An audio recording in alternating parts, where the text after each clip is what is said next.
There are concerns in the Council that the discriminatory elements of the IRA, which are designed to benefit US-based manufacturers without guaranteeing level playing field, may have a negative impact on European companies.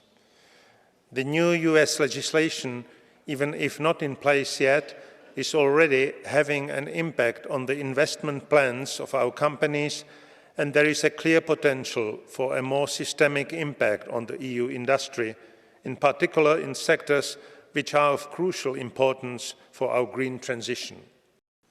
We will collectively need to consider the appropriate measures, for instance regarding efficiency of state aid and industrial policy, to decisively address the distortions created by the IRA or any other future measures that put our companies and the European economy at a competitive disadvantage. The EU should be proactive and double the efforts already underway to extend trade opportunities for our companies and improve access to raw materials. The Inflation Reduction Act discriminates against EU producers and exports. Many of the green subsidies, they come with local content, assembly, manufacturing requirements. The effect will be felt not only by EU manufacturers of key final products to enable the green transition, but also their suppliers of upstream components within the European Union, including highly specialized small and medium-sized businesses. These political commitments made by the US, that they translate into concrete solutions in the implementation of the Act to limit the damage as much as possible. And this is the aim of the task force, which has been set up between the European Commission and the White House. It will continue working hard with the aim of seeing results by the end of this year, because that is also the timing for guidance of the US Treasury to implement the Inflation Reduction Act. Yesterday, we launched a consultation of member states, in particular to seek their views on the following three issues. First, how to further simplify the granting of aid for the rollout of renewable energy. Second, how to further simplify the granting of aid to decarbonize production processes of industry.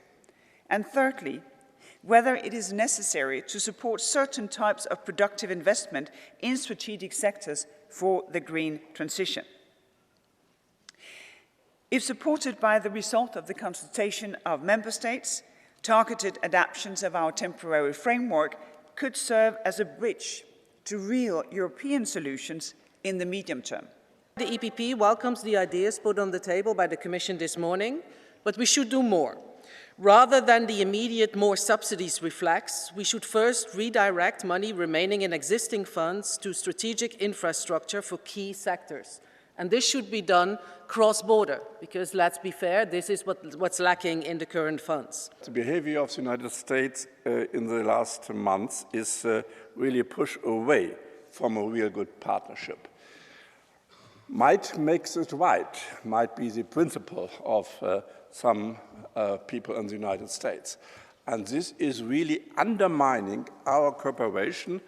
Margaret mentioned the very good cooperation at the TTC, but we need also cooperation in the green transition, and it should not lead to a subsidy race. We should really stick to the international trading rules, and we should defend this. Nous devons, nous aussi, protéger notre économie, nos emplois, nos ménages. Loin de nous recroqueviller sur nous-mêmes, redonnons à l'Union européenne sa place sur la scène des grandes puissances. L'Europe, ce marché de 460 millions de citoyens qui a su réagir, unis et en temps voulu face à la crise du Covid et à l'invasion en Ukraine, n'est pas une variable d'ajustement. C'est mon souhait pour Noël. Agissons ensemble en urgence. We need to say as well the risks that the US measures pose for the EU in terms of competitiveness. The US wants to accelerate green transition, and this is most welcome, but we should also urge US to respect fair economic cooperation. Unless we react, this package can make US outcompete European players in the new economy.